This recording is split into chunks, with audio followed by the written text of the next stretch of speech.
Hey Pokemon fans, Tamashii here, and I'm finally ready to review Omega Ruby and Alpha Sapphire.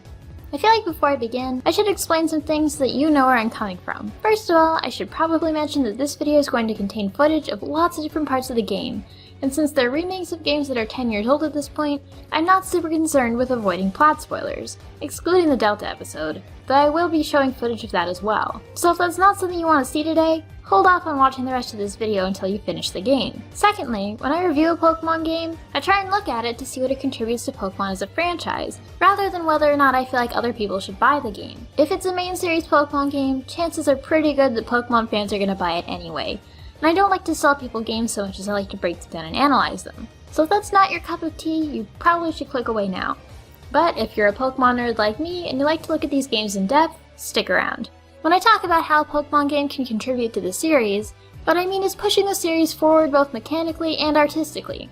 I look for whether the game has innovative new features, whether it maintains and improves on old mechanics. I look for improvements to storytelling, not necessarily to the scope of the story, but whether or not it's told well. Whether or not it makes you feel connected to the characters in a way that previous games hadn't achieved yet, or whether the region and lore feel well thought out and compelling. I don't look for fidelity or graphical prowess in a Pokemon game, but I do look for the details that show how carefully the game was crafted. It can be pretty difficult for a Pokemon game to really break any new ground in any of these areas when it's a remake of an older existing Pokemon game. For this reason, I hold remakes in particular to some really high standards. For any normal Pokemon game, I mostly just expect it to improve on the game it succeeds in some meaningful way. But for remakes, it not only needs to meet that expectation, but it needs to improve on the original game it's remaking enough to justify having me play it again. In the past, Game Freak has proved with Heart Gold and Soul Silver that a remake can accomplish both of these things. It can push the series forward not only beyond the level of the game that it's remaking, but beyond the level of the other games in its current generation. Heart Gold and Soul Silver were very lovingly crafted games that were not only big on extra content, but were really careful to get all the details just right. They worked as remakes because they expanded on the story and characters from the original Gen 2 games, including Crystal, and they worked as standalone games because of the sheer volume of content, from new features to fixing technical issues that persisted in previous games of their generation, to improved UI, to entire new modes of play. Because I know what Game Freak is capable of, Heart Gold and Soul Silver set the bar incredibly high, so I went into Omega Ruby and Alpha Sapphire with even higher expectations than I would have had of a remake otherwise. Not only do I still expect it to improve on the original Ruby and Sapphire and XY, I wanted to believe it would improve on Heart Gold and Soul Silver as well. This is a heavy burden for a game that's remaking one of my absolute favorite Pokemon games of all time, so Omega Ruby and Alpha Sapphire really had a hard audience to impress with me. With this in mind, let's see how they did, shall we? Omega Ruby and Alpha Sapphire, as remakes of Ruby and Sapphire, do a lot of things quite well. The new features like the Pokénap Plus and EXP share returning from XY are not only useful beyond the main story, but because they are mostly optional and can be used at the player's discretion, they allow the player to choose how faithful to the original they'd like their experience to be. By making use of these features, the game becomes fresh.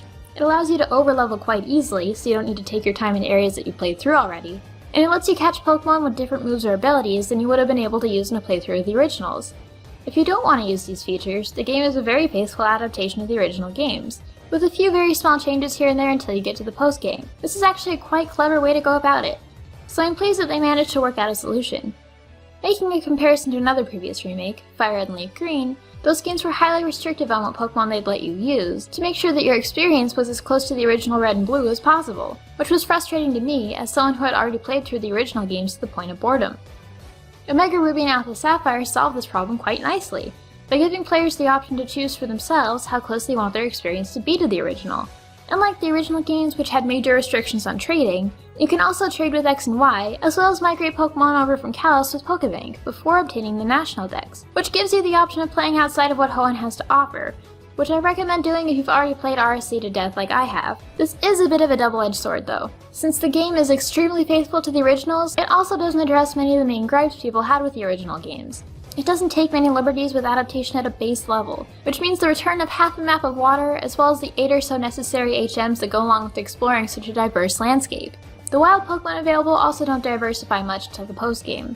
To me, that's just one of the drawbacks of remaking a game. It's going to come with both the good and the bad of the original, so I don't necessarily fault Oris for carrying over these issues. On the plus side, for some reason, Sharpedo has increased surfing speed over other aquatic Pokemon, so you can think of it as kind of a swift sail type accommodation, if you really feel like Hoenn has too much water.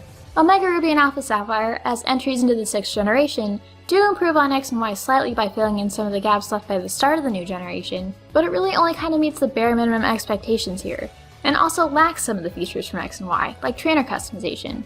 It includes move tutors, a daycare right next to an IV checker, a nice place to hatch eggs, the Pokémon Plus for easy breeding and parent catching, and flying to the middle of routes rather than towns, but that's about it, and it's all kind of tacked on without a lot of fanfare. A lot of features are completely copy-pasted from X and Y as well. The Pokémon Plus crams all of the bottom screen features from X and Y onto one app, and doesn't update them, even superficially. And having them all buried in the user interface like that makes me forget that they're even there a lot of the time. Super Training still uses all Kalos native Pokemon balloons, and Ami still has the exact same 3 minigames from X and Y. I can't believe I'm making a positive comparison to Fire Red and Leaf Green, but at least then they took the time to make Kanto feel wholly unique from Hoenn, with new sprites for all the Pokemon and trainers, and unique minigames like the ones in the Sevi Isles. Omega Ruby and Alpha Sapphire don't lack in polish as a whole, but these direct lifts from X and Y cheapen the experience, if only just slightly. If the team had put in a little more time and resources to give these features a Hoenn flair, it would have been great, but the fact that they didn't doesn't take away from the experience too much. It just makes me want to use the X and Y features a little less, because I feel like I just went through all the Pokepuff grinding and Super Training last year, and I wasn't too excited to do the exact same things again. The Battle Maison is also a direct lift from Kalos, but to be fair, Heart Gold and Soul Silver also directly copy-pasted the Frontier from Platinum, so this sort of thing was to be expected. The only reason the Maison stands out so much is the lack of a Battle Frontier, which is puzzling to say the least. In fact, a lot of things from Emerald, such as the joint storyline between Aqua and Magma, Scott, and other little things like battle tents are missing from ORAS. This is probably the area in which ORAS falls just short of meeting the expectations Heart Gold and Soul Silver set. It's a little skimpy on the extra features and content. Contests are back, but that's carried over from the original, as are secret bases, so they don't really fill the gap something like a Pokeathlon type feature would've. Fortunately, some elements from Emerald are alluded to and sort of remixed into the Delta episode, which makes up for the lack of Emerald inclusions quite a bit, but having the Battle Frontier make a return now instead of just promising it later would have really pushed this game above and beyond.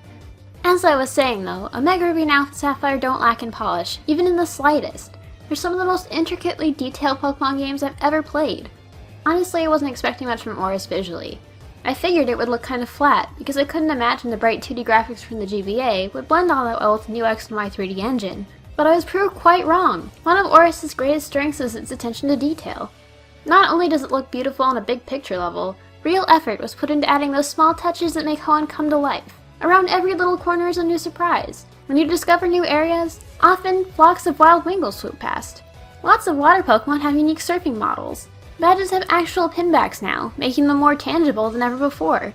When you use items, they appear on your character. Your character will react to the environment now, like taking their shoes off when you're walking onto Tommy mats, kneeling down to speak to shorter kids, and sitting when speaking to other sitting characters.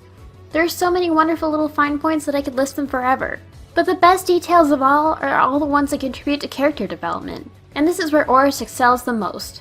Small changes to dialogue and added character animations really help make the old characters feel more dynamic. And especially, added scenes both towards the end of the game and in the post-game bring the inhabitants of Hoenn to life in a way never achieved in any previous Pokemon game. I only played through as a girl, so I can't speak for any major changes to May as a character, but Brendan is one of the standout triumphs of this game. In the original Ruby and Sapphire, one of the bigger complaints from players were the lack of interesting rivals. To me, Brendan just always sort of came off as Gary Oak light. Makes a crack about him hoping you'd be a boy, assumes you would be because your dad is a gym leader, and then just kinda gives you stuff along the way and never grows out of his childish sexism. But in ORAS, not only does he learn to appreciate and respect you as a battler, he learns to value you as a friend. Little changes to his dialogue show his insecurities, and show how much he's learning and growing as a person throughout his journey. Wally, too, who was meant to be sort of a mentee of the player in the past, shows his ambition now. Old Wally was kind of unsatisfying, because though his team grew steadily stronger, his dialogue didn't show enough of his personality, so he came across as kind of dull, and you could never really visibly see any progress he made as a trainer, aside from his routes gradually leveling up and evolving. This Wally, though, is like a mix of Sharon and Bianca from Black and White, a character who wants to be better than you and is determined to reach that goal, but also one who realizes his own limitations, and the fact that in spite of all his training, he's not quite there yet. I honestly didn't think it was possible that I could love Hoenn and its characters any more than I already did. But ORAS brings these guys to life in a way I never would have imagined. Wally, Brendan, Steven, even Wallace and Professor Burge. are all much more nuanced and feel more real than they ever did before. The motivations of Team Aqua and Magma are also better explained here, which helps frame their actions much better, along with giving each team member a more vivid and distinct personality, as well as adding scenes to show how the dynamic of the team functions. This makes the teams much more believable and likable than before. One thing Omega Ruby and Alpha Sapphire made me realize is that a lot of the things I liked about Magma and Aqua in the original were things I projected onto them, and weren't ever really made explicitly clear in the game. I always assumed Team Magma's goals were based around a human overpopulation concern, and that Team Aqua wanted to expand the sea mass to expand the habitats of water Pokemon, and wipe out the human life that ruined these habitats. In ORAS, these things are actually made much clearer goals of each team, though more explicitly so for Team Aqua than Team Magma. I think Team Magma kind of gets the short end of the stick here. I can tell they tried to flesh out both teams equally, but the boisterous and loud Team Aqua really drown out the nerdy and reserved Team Magma. And since Team Magma's goals were left a lot more vague, Team Aqua makes a lot more sense, making Alpha Sapphire a stronger game than Omega Ruby overall. Which is probably the first time one version of a Pokemon game is definitively better than another. You do still get a sense of who Team Magma are as individuals though, so it's still satisfying even in Omega Ruby. Team Aqua is just slightly more interesting. I won't go into too much detail about the Delta story plot-wise, but I think it was tied into the main story fairly well, in ways you wouldn't necessarily realize in a first playthrough, which is pretty clever.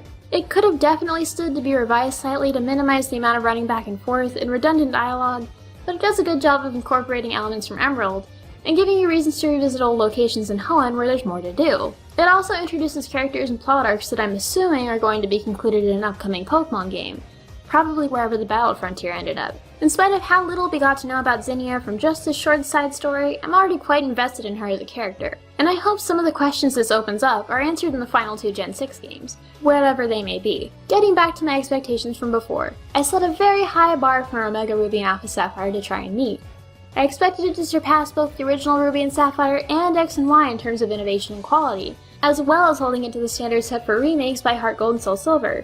So in the end, does ORAS meet these expectations? Surprisingly, yes.